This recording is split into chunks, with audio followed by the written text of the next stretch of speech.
इन चारों में क्या कॉमन है? Windows, Mac, Ubuntu and Android, ये चारों ऑपरेटिंग सिस्टम है। Ubuntu free and Linux based OS है, जबकि एंड्रॉयड मोबाइल ऑपरेटिंग सिस्टम है।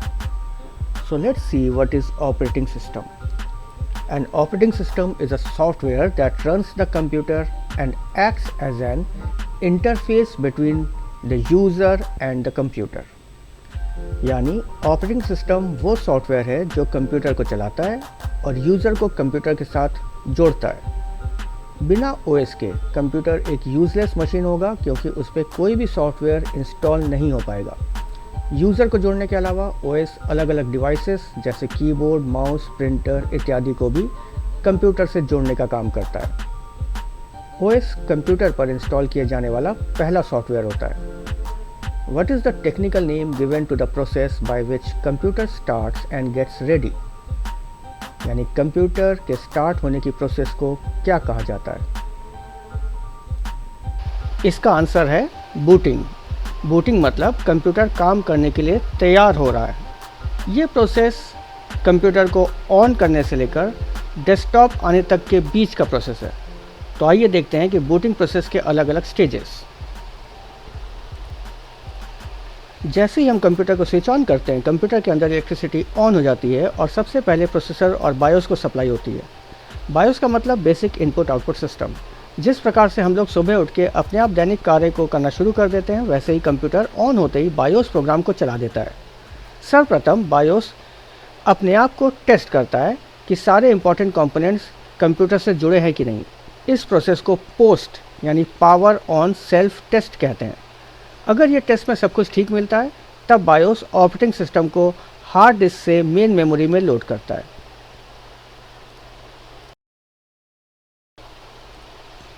जब ओएस लोड हो जाता है, तब सिस्टम कॉन्फ़िगरेशन स्टार्ट होता है, जिसमें ड्राइवर प्रोग्राम्स को लोड किया जाता है ताकि प्रिंटर, वेबकैम इत्यादि ठीक से काम करे।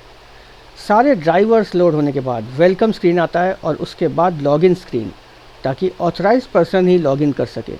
ये ओएस की सिक्योरिटी फीचर में आता है। सही यूज़र नेम और पासवर्ड डालने पे यूज़र ऑपरेटिंग सिस्टम पे लॉगिन कर सकता है और उसे डेस्कटॉप दिखाई पड़ता है।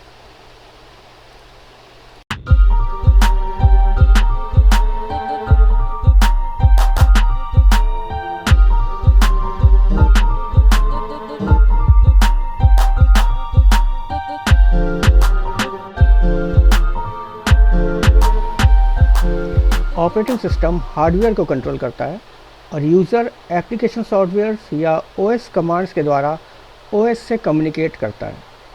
ऑपरेटिंग सिस्टम सॉफ्टवेयर और हार्डवेयर दोनों को ही मैनेज करता है। ओएस माउस और कीबोर्ड से इनपुट लेकर आउटपुट मॉनिटर पे भेजता है।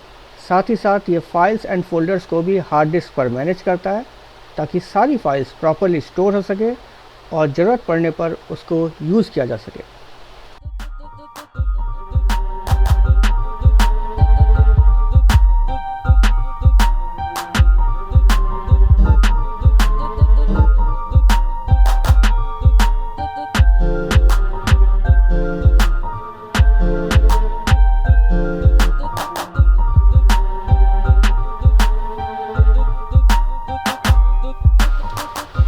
प्रोसेसर कंप्यूटर के सारे काम करने के लिए जिम्मेदार होता है।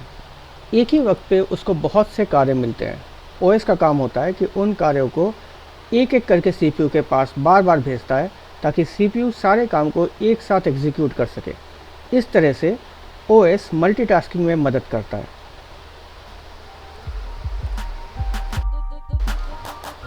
कंप्यूटर में अलग अलग प्रकार की मेमोरी होती है, जैसे कि RAM, cache memory, secondary memory etcetera.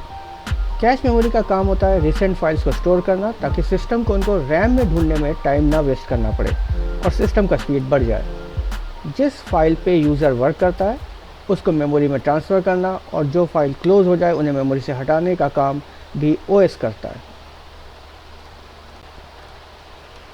Operating system hardware devices को चेक करता है और उनके बीच डाटा को ट्रांसफ़र करता है। जब कोई डिवाइस अटैच नहीं होता है तो ओएस यूज़र को मैसेज देता है, और नई डिवाइस कंप्यूटर पे अटैच करने पे ओएस उसको बाकी डिवाइस से कनेक्ट करा देता है। यूज़र हार्ड डिस्क पर फाइल्स और फोल्डर्स बनाता है। ऑपरेटिंग सिस्टम बताता है कि किस ड्राइव पर कितना स्पेस अवेलेबल है और हमारी फाइल्स को प्रॉपर सेव करने का काम भी करता है। ये हर फाइल का रिकॉर्ड भी रखता है कि फ़ाइल कब क्रिएट हुई, मॉडिफाई या मूव हुई, और डिलीट होने पर उनके लोकेशन पे दूसरे फाइल्स को स्टोर करता है। इसके अलावा ओएस सिक्योरिटी, सिस्टम में खराबी आने पर उनको पकड़ना और मल्टीपल जॉब्स को शेड्यूलिंग करने का काम भी करता है। ओएस फायरवॉल का प्रयोग करके सिस्टम को साइबर अटैक से बचाता है। किसी फाइल या सॉफ्टवेयर में प्रॉब्लम आने पर उनको रिपेयर करने की कोशिश करता है और ना होने पे यूज़र को मैसेज देकर उस प्रॉब्लम से अवगत कराता है। जब यूज़र कई प्रोग्राम्स पे एक साथ काम कर रहा होता है तो ओएस हर काम का प्रायोरिटी यानी महत्व सेट करता है और उसी प्रकार से उन्हें सीपीयू से कराता है। कमांड यूज़र इंटरफेस पे यूज़र टाइप करके कमांड देता है और उसका आउटपुट भी टेक्स्ट फॉर्म में मिलता है। इसमें ग्राफिक्स या इमेज नहीं सपोर्ट होता है। सीयूआई में केवल कीबोर्ड काम करता है, जबकि ग्राफिकल यूज़र इंटरफेस में आइकन्स के फॉर्म में कमांड्स होते हैं जिस पर माउस द्वारा क्लिक किया जा सकता है। विंडोज़ जीयूआई का एग्जाम्पल है और एमएस डॉस सीयूआई का यानी कमांड यूज़र इंटरफेस का। सिंगल यूज़र ऑपरेटिंग सिस्टम वो होता है जिसको केवल एक पीसी पे ही इंस्टॉल किया जा सकता है और सिंगल यूज़र ही उस पर वर्क कर सकता है।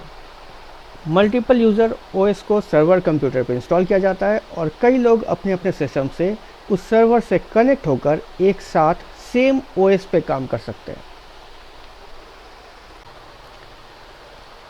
डिस्ट्रीब्यूटेड ओएस एक ऐसा ऑपरेटिंग सिस्टम होता है जिसको अलग अलग पार्ट्स में अलग अलग कंप्यूटर पर इंस्टॉल किया जाता है और ये सारे सिस्टम एक साथ मिलकर इस ओएस को चलाते हैं और एक सिंगल कंप्यूटर की तरह से काम करते हैं। रियल टाइम ऑपरेटिंग सिस्टम बहुत फास्ट ऑपरेटिंग सिस्टम होता है और इनकी ज़रूरत वहाँ पड़ती है जहाँ बहुत सारे यूज़र्स उनसे कनेक्टेड हो या बहुत सारे इवेंट्स को एक साथ मैनेज करना हो और रिस्पॉन्स इमीडिएट और दिए गए डेडलाइन या समय सीमा के अंदर ही होना चाहिए। जैसे टिकट बुकिंग एप्लीकेशंस में जैसे ही कोई टिकट बुक करता है इमीडिएटली वो अपडेट होकर सारी यूज़र्स को लेटेस्ट स्टेटस दिखा देता है। आरटीओएस का इस्तेमाल इंडस्ट्री में मशीन्स को कंट्रोल करने के लिए, एयरपोर्ट या एरोप्लेन में फ़्लाइट कंट्रोल करने के लिए या ऐसे सॉफ्टवेयर बनाने में जहां रियल टाइम का आभास हो। अब असेसमेंट टाइम। यूट्यूब के डिस्क्रिप्शन बॉक्स में जो गूगल फॉर्म का लिंक दिया हुआ है इसको क्लिक करिए तो आपको क्वेश्चंस आपके सामने आएंगे। इनको अटेम्प्ट करिए और जैसे ही आप इसको सबमिट करेंगे आपके ईमेल आईडी पे आंसर्स और टोटल स्कोर ऑटोमेटिकली पहुंच जाएगा। So that's all for today. Take care. Thank you.